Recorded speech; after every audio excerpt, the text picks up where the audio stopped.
My name is John and this is Hangar 37, and I'm doing this video in response to a question I got on one of my YouTube videos from Flying Eagle when I did one of the unboxings of, I believe it was the Traxxas Summit.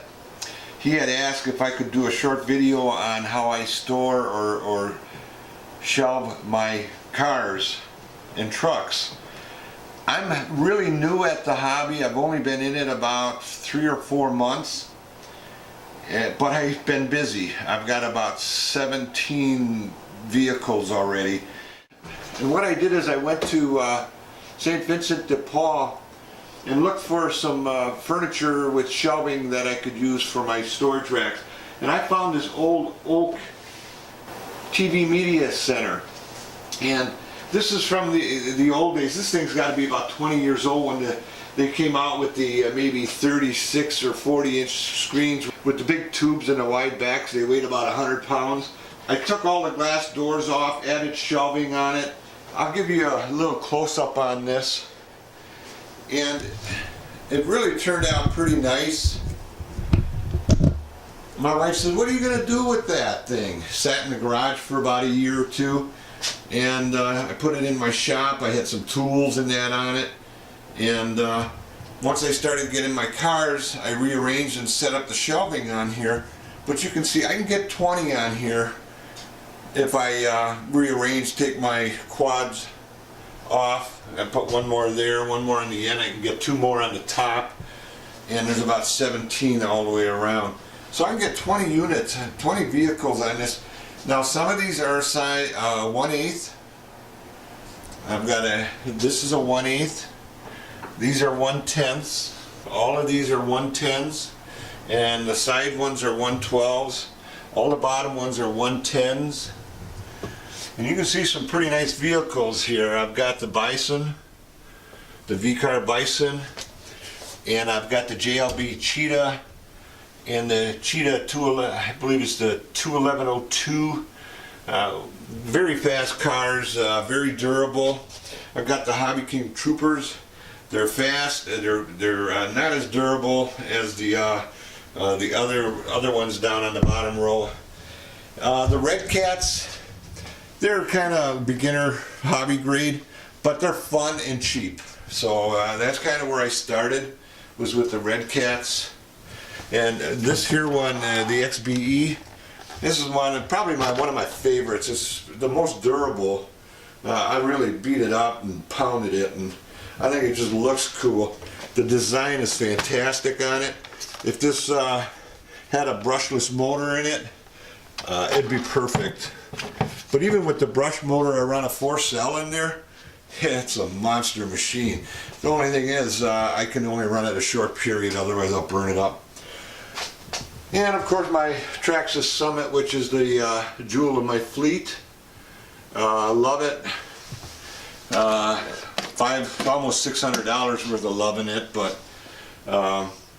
she's held up to everything I've thrown at her so far, which is not a lot. But this spring I'll beat her up pretty good, see how she does. I haven't broke anything on it yet. The only thing I've really broken on any of these is the Lexan bodies break up. Hobby Kings, I mean, those Troopers are really cool, but to be honest with you, the Lexan bodies are crap. They break on the first 5 minutes out. I had cracks in them. The Red Cats, cracked one here, but this thing really took a beating. So that's pretty much it. That's what I'm doing now. I gotta believe I'll probably be getting more cars as I go along here, and I'll figure out. I've got some additional. I could put shelving in here and put some more units on there, and my workbench, which I built, by the way, is a beautiful workbench on casters. It's on 4-inch swivel casters with locks. I can move this around anywhere I want. As you can see, I've got a lot of shelves on here. I could clear that stuff out and store quite a few. I could probably get another I'm going to say 20 vehicles at least underneath my workbench. But then I got to figure out where I got to put that other stuff.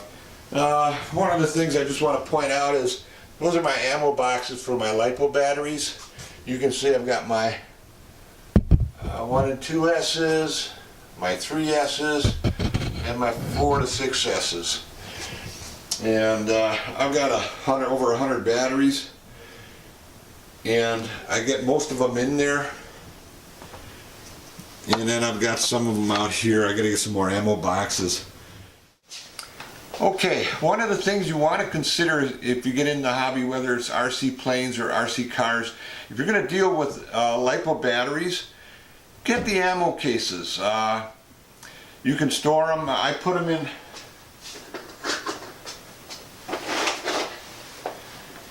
I store them in plastic fishing tackle boxes. Separate them with the dividers in that, trying to keep the wires, any of the wires from touching, and then you just slide them into the ammo boxes. It's worked great for me. Those ammo boxes, I think I got all 3 of them for about 40 bucks on eBay. And I had gotten that tip off of YouTube, by the way. It's not my idea. I got the tip off YouTube. So I would suggest that's a good way to try and protect your house. Because basically, if you got a box full of batteries and one goes bad, you're gonna have a fire. You're gonna have a big fire. So I try and keep them isolated, separated, in the ammo boxes. Like I said, I need to get 1 or 2 more because I do have a couple of these plastic containers sitting out. Okay, that's pretty much a wrap on this segment here. I hope you enjoyed my little tour of my RC cars and trucks. And I want to thank you for watching. Watch for some new ones coming in. I've got a Traxxas Funny Car Dragster, Courtney Force's Dragsters coming in hopefully next month. I'll do a video on that. And I've got quite a few here. I've got to do my unboxings and reviews on it. So once again, this is John from Hangar 37.